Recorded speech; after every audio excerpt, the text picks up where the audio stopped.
The science of body recomposition, a new way of thinking about health and fitness. You don't have to choose between burning fat and building muscle. If you understand your body well enough, you can ask it to do both. A revolution in the way we think about fitness.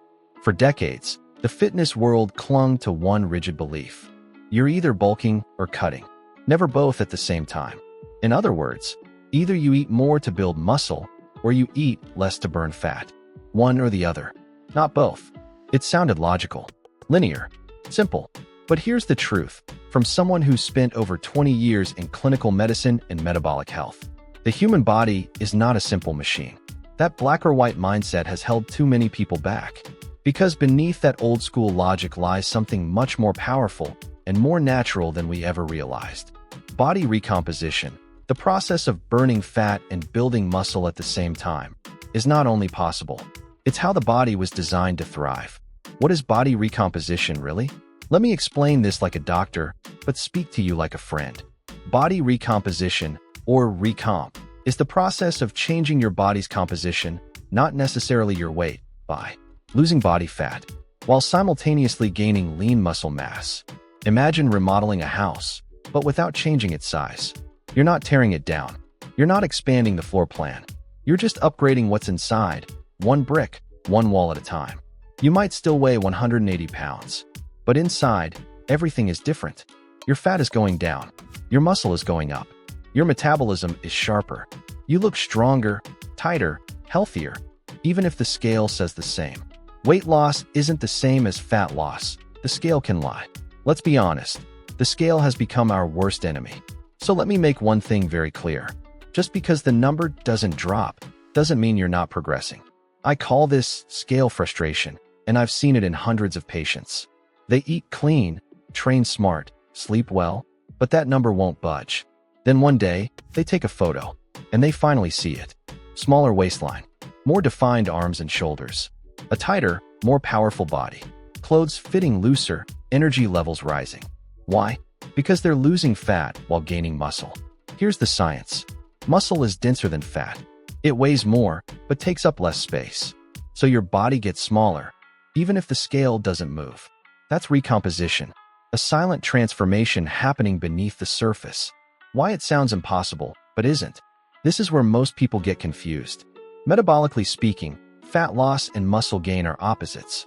Losing fat requires a calorie deficit. Building muscle requires a calorie surplus. So how can you do both? It sounds contradictory, like trying to drive in two directions at once.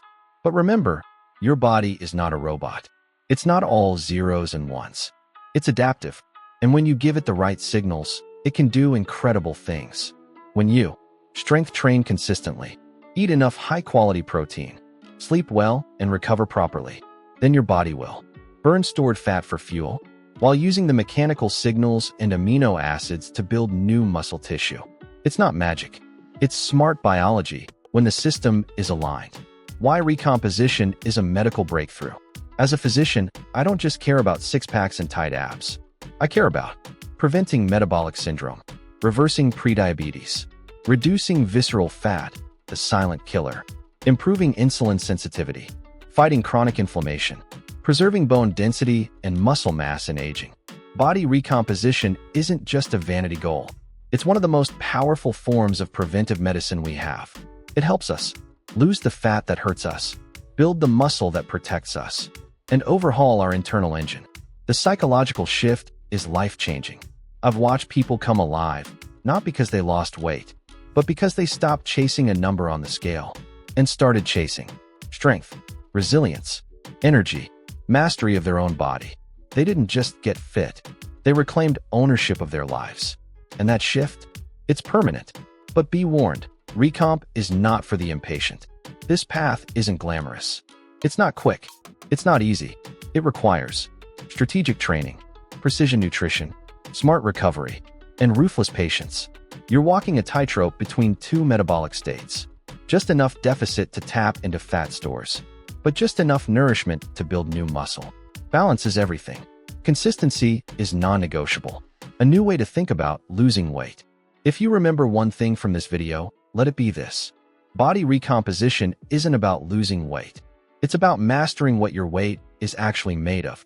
This is a completely different mindset, built on science, backed by experience, and focused on long-term vitality. In the chapters ahead, we'll dive deeper into who benefits the most from recomposition, the exact training and nutrition methods that work, real-life transformations that will inspire you, and how to truly reshape your body from the inside out. So, are you ready? Let's begin. Chapter 2. Why Strength Training is Non-Negotiable. The scientific foundation of recomposition. No strength, no recomp. It's that simple. Let me say this up front, clearly and without hesitation. If you're not strength training, you cannot burn fat and build muscle at the same time. Yes, you might lose weight, but you'll also lose muscle. You won't get stronger. And the body you end up with? It won't be your dream body, just a tired, weaker version of yourself, more likely to gain the fat back later. Strength training isn't optional. It's a biological requirement if you want to change your body from the inside out. The physiology: muscle only grows when there's a reason. Muscle is living tissue. It's complex. It's metabolically expensive. Your body won't build more of it unless it has a very good reason to. So what does that mean? It means, unless you create enough mechanical stress through resistance training like squats, deadlifts, push-ups, pull-ups, dumbbell work, resistance bands, your body won't get the signal to grow muscle. But if you only cut calories, yes, you'll lose fat, but you'll also lose muscle because your body sees muscle as wasted energy. Bottom line, calorie deficit helps you burn fat. Strength training helps you preserve, or even gain, muscle. And only when you combine both does true recomposition begin. Progressive overload. It's not just exercise, it's a biological push. One of the biggest mistakes I see in patients: they train regularly, even every week, but their body doesn't change. Why? Because they're not increasing the challenge over time. In exercise science, we call this progressive overload, gradually pushing your body beyond its comfort zone. For example, this week, squatting 110 pounds. Next week, try 115. This week, 8 push-ups. Next week, aim for 10. This week, lifting 10 reps. Next week, go for 12. Muscle only grows when you push past your previous limit. No challenge equals no change. How many times a week should you train? A question I get all the time. How many sessions a week do I really need? Answer: 2 to 4 sessions per week is ideal for most busy people, as long as the sessions are effective. Here are training splits I commonly recommend. 2 sessions/week, full body, for beginners or the super busy. Tuesday, full body. Friday, full body. 3 sessions/week, basic split. Monday, chest, shoulders, triceps. Wednesday, legs, glutes, core. Friday, back, biceps, pull. For sessions/week, advanced split. Push, pull, legs, core/cardio. The magic isn't in the number of sessions. It's in the consistency and commitment. Real story: Mr. Hung, age 64, from pre-diabetic to fit at 40 again. Mr. Hung came to see me at 64. He was pre-diabetic, with high visceral fat, weak knees, and chronic insomnia. Instead of forcing him to run or starve himself, I started him with light dumbbell training, 2 kilograms, 3 kilograms, at home, 3 times per week, slowly increasing reps each week. More protein from eggs, fish, soy, strict sleep schedule, and vitamin D supplements. After just 8 months, his blood sugar normalized. Visceral fat dropped by 22%. He slept like a baby, and his muscles? Firmer than when he was in his 40s. He said, "I never thought lifting a few dumbbells could save my organs." Don't train to exhaust yourself. Train to send a signal. People often ask, if I don't feel exhausted after a workout, did it even work? Here's my answer. Exercise isn't about getting tired. It's about sending your body a clear message. Build this muscle. Don't burn it. Training is a form of biological communication. And if you send the right signals, your body will respond in the way you want. Chapter 3. Protein, a nutrition strategy backed by science, not hype. What is protein, and why is it this important? Before we dive into numbers, food charts, or timing, let's get one thing straight. Protein isn't just gym bro fuel. It's the raw material your body uses to build and maintain muscle, skin, hair and nails, organs, hormones, digestive enzymes, immune system antibodies. Without protein, your body simply doesn't function. And if your goal is to burn fat, preserve muscle, or build new strength, protein isn't just nice to have. It's non-negotiable. When you're in a calorie deficit, protein is your body's shield. Picture this. You're eating fewer calories than your body needs. Great, that's a calorie deficit. Your body starts using stored fat for fuel. But if you're not eating enough protein, your body also breaks down muscle for energy. That's a disaster if your goal is fat loss, while preserving lean muscle mass, or even building more. High protein intake is how you protect muscle tissue while giving your body the raw materials to build new muscle. How much protein do you really need? Not what ads tell you. Forget the hype. Forget vague claims like, just drink whey, you'll be fine. And forget the old-school recommendation from RDA, 0.8 grams of protein per kg of body weight per day. That's the minimum to avoid malnutrition, not nearly enough for body recomposition. The latest research, published in the Journal of the International Society of Sports Nutrition, recommends 1.6 g, 2.2 g of protein per kilogram of body weight per day, or simply 1 gram of protein per pound of body weight per day. Example: a person weighing 70 kilograms, 154 lbs, needs at least 112 g to 154 g of protein per day, consistently. But isn't high protein bad for your kidneys, bones, cancer risk? You've probably heard. Too much protein damages your kidneys. Older adults shouldn't eat a lot of protein. Protein makes your bones weak. All of these are myths, unless you already have end-stage kidney disease. A 2020 meta-analysis published in the journal Nutrients concluded, high protein intake does not impair kidney function in healthy individuals. On the contrary, it helps improve lean mass, bone density, and glucose metabolism.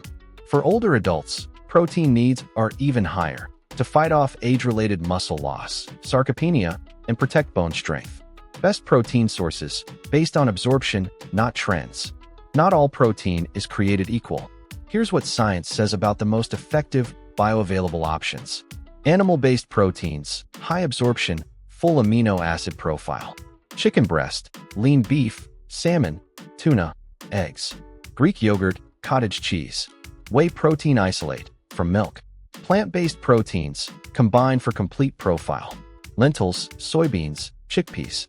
Tempeh tofu. Oats plus chia seeds plus quinoa. Mix for amino variety. Reminder: most plant proteins lack 1 to 2 essential amino acids. So if you're plant-based, mix your sources throughout the day. Does protein timing matter? Yes, more than you think. Here's the simple strategy 1: give my patients. Spread protein across 3 to 4 meals per day. Aim for 25-35 g of high-quality protein per meal. Why? Because your body can't absorb 100 g of protein in one sitting. Every 30 g of protein you eat triggers muscle protein synthesis, MPS, the process of building muscle. Eat it all at once. 1 MPS spike. Eat it throughout the day.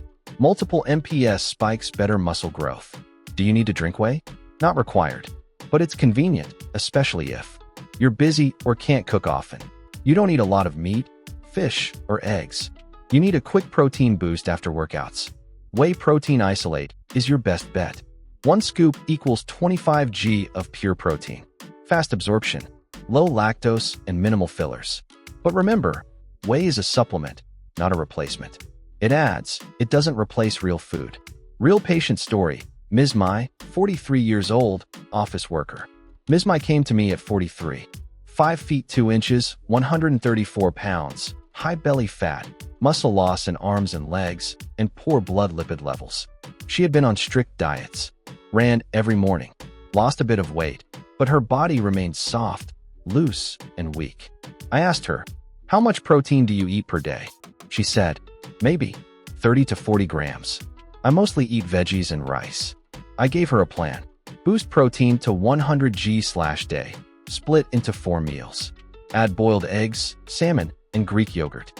Drink 1 scoop of whey isolate within 15 minutes post-workout. After just 10 weeks, weight dropped only 5.5 pounds, but waistline shrank 3.5 inches. Hips, arms, and legs were firm and sculpted. Blood cholesterol significantly improved. And she told me, "My skin looks healthier, I sleep deeper, and I don't snap at people anymore." Don't eat to survive. Eat to send a signal. Eating protein isn't about chasing a number. It's about sending a signal to your body. Build, repair, get stronger. Every gram of protein is a message, not just fuel. And when delivered at the right time, in the right amount, that message transforms your biology. Final thought. Protein is the foundation, not the supplement. If you're serious about body recomposition, prioritize protein. Choose quality sources. Spread it across your day. Make it consistent, not trendy. Because muscle doesn't grow from hope. It grows from what you feed it, meal by meal, signal by signal.